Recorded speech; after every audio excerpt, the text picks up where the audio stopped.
당뇨가 있었던 분들은 음식 안에 들어있는 당을 엄청 신경 쓰더라고요. 혈당은 평소에 관리하는 게 중요하다고 해서 육식보다는 당이 적은 채식만 드시는 분들이 계시는데 이런 식으로 관리하는 게 맞는지 알려주세요. 혈당 자체가 높은 것 때문이 아니라요. 합병증이 문제가 되는 것인데요. 합병증이 나타나는 이유는 혈당이 높아져 혈액이 끈적해지고요. 혈액순환에 문제가 발생하기 때문에 눈도 침침해지기 시작하고 그래서 망막에 문제가 발생하게 되고 고혈압을 비롯하여서 심혈관 질환이 나타나고 끈적한 피를 걸러내는 신장에도 영향을 미치게 되어서 나중에는요. 투석을 해야 하는 신부전에 이르는 일이 벌어지게 되는 것입니다. 혈당은 평소에 관리해주지 않으면요. 합병증으로 이어질 수가 있기 때문에 평소에 식습관이라든지 생활습관이 아주 중요합니다. 오늘은 자신도 모르는 사이에 혈당을 올릴 수 있는 잘못된 습관에 대해서 말씀드리도록 하겠습니다.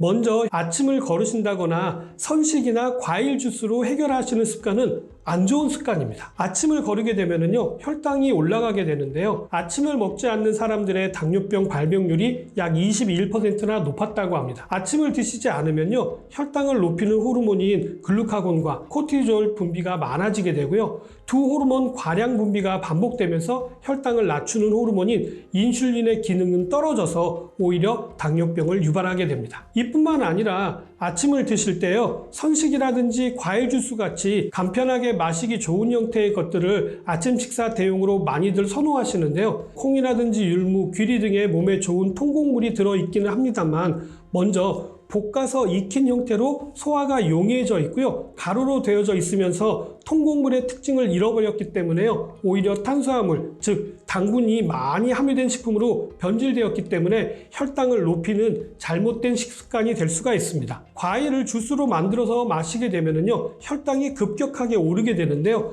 혈당을 낮춰주는 섬유질을 먹기 위해서는요. 주스보다는 껍질째 생과일로 적절한 양을 조절해서 드셔야 합니다. 다음으로는 규칙적인 생활 패턴을 가지지 않고 불규칙적으로 허기질 때 식사를 하게 되면 혈당이 급격하게 올라가게 되고요. 이때 혈당 스파이크 현상이 일어나서 급격히 내려가게 되고 인슐린 조절에 안 좋은 영향을 미치게 됩니다. 다음은 식사를 나누어서 하는 습관 또한 좋지 않다고 이야기하는 분들이 계시는데요. 이 부분은 내용을 좀 잘 알고 하셔야 하는 부분입니다. 식사를 하게 되면요, 혈당은 식후 30분부터 급격하게 오르기 시작을 하는데요. 이때 급격히 오른 혈당은 대략 1시간에서 1시간 반쯤 지나서 최고치에 달하게 되고요. 2시간이 지나면서 서서히 낮아지게 되는데 이렇게 혈당이 낮아질 때쯤 또다시 음식을 섭취하게 되면요, 고혈당 상태가 지속되기 때문에 식사를 나누어서 하는 습관은 좋지는 않습니다. 그러나 드시는 양을 나누어서 여러 번 드시는 것은 혈당 조절에 오히려 도움이 됩니다. 이 부분에 대한 내용은 이따가 뒤에서 좀 더 자세하게 말씀드리도록 하겠습니다. 다음으로 좋지 않는 습관은요, 수면 시간도 혈당 조절에 많은 영향을 미치는데요. 특히 아침 공복 시 혈당에 많은 영향을 미칩니다. 잠을 너무 적게 자도요, 반대로 잠을 너무 많이 자도 혈당 조절에 문제가 발생할 수 있기 때문입니다. 하루 수면 시간이 5시간 이하이거나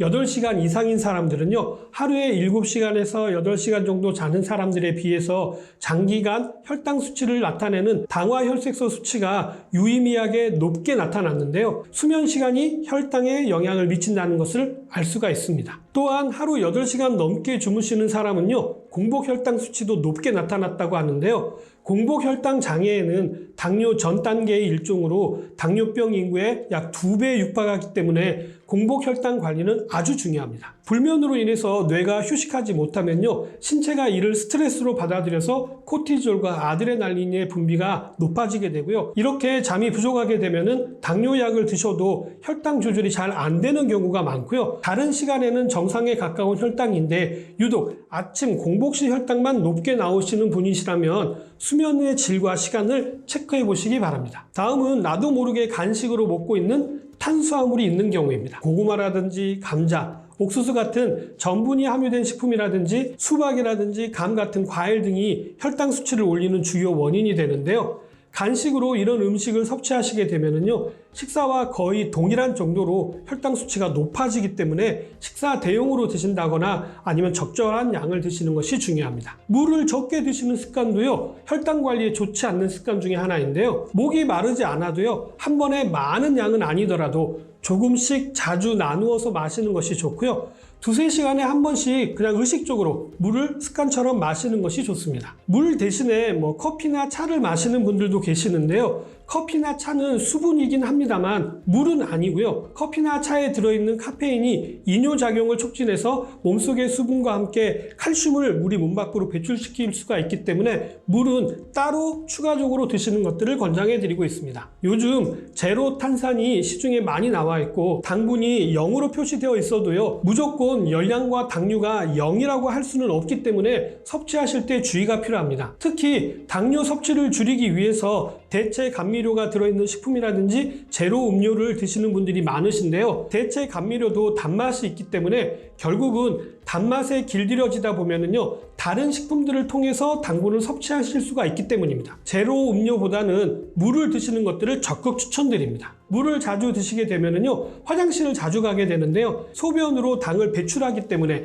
혈당을 관리하는데도 엄청난 도움이 됩니다. 다음은 의외의 습관이 있는데요, 혈당 조절을 위해서 채식을 하시는 분들을 종종 보는데요, 채식만 할 경우에 영양의 불균형을 초래할 수가 있고요. 또 오히려 혈당 조절에 있어서 무엇보다 근육이 중요한데 단백질을 통해서 유지되기 때문에 단백질 섭취가 아주 중요합니다. 채식이 나쁘다는 의미는 아닙니다만 육류를 통해서 적절한 단백질 섭취가 중요하다는 의미이죠. 그렇다면 이번에는 혈당을 낮추는데 좋은 생활 습관에 대해서 말씀을 드리자면요. 식사 후 약 30분에서 1시간 정도 혈당이 급격히 올라간다고 말씀드렸는데요. 이때 급격히 혈당이 오르지 않도록 막기 위해서 식후 30분부터 약 1시간가량 걷기를 비롯한 유산소 운동을 하시게 되면요, 혈당 조절 효과를 크게 보실 수가 있는데요. 이것은 꼭 식사뿐만 아니라 어떤 음식을 드셨다면 마찬가지로 적용하시면 됩니다. 무엇이든지 혈당을 높이는 음식을 드셨다고 한다면 바로 운동을 하시는 것이 중요하고요. 저녁을 드신 후에 하시는 유산소 운동이 가장 효과가 좋기 때문에 꼭 저녁 드시고 나면 바로 운동하시는 것들을 적극 추천드립니다. 다음으로 단맛이 강할수록 단순당의 비율이 높은데 단순당은 우리 몸에 소화 과정 없이 바로 흡수가 될 수가 있어서 혈당을 빠르게 올리기 때문에 단맛이 강한 음식은 피하시거나 절제하시는 것이 좋습니다. 다음 세 번째로는 하루에 3끼 식사의 양을 나누어서 6끼로 드시는 것입니다. 한 공기를 드시는 것을 좀 줄여서 반으로 줄여서 드시게 되면요, 올라가는 혈당의 수치에 한계가 생기게 됩니다. 그렇기 때문에 1일 6식을 권장해 드리는데요. 한 끼 식사를 반으로 나누어서 최소 4시간 이상의 간격을 두고 드시는 것들을 권장합니다. 이렇게 드시게 되면은요, 인슐린이 한꺼번에 많이 분비되는 것을 막을 수도 있고요. 반대로 저혈당이 오는 것도 막을 수가 있어서 혈당을 관리하는 데 도움이 됩니다. 1일 6식에 대해서 조금 더 쉽게 설명을 드리자면요. 인슐린 저항성이 커지는 가장 큰 이유 중에 하나는요, 많은 당이 한꺼번에 들어왔을 때 많은 인슐린이 한꺼번에 분비되는 것이 문제가 되기 때문입니다. 그러나 드시는 식사의 양을 반으로 줄이신다면 분비되어지는 인슐린의 양도 반으로 줄기 때문에 인슐린 저항성이 훨씬 더 낮아지게 되기 때문에 혈당을 조절하는 데 큰 도움이 될 수가 있기 때문에 1일 6식을 권장해 드리는 것입니다.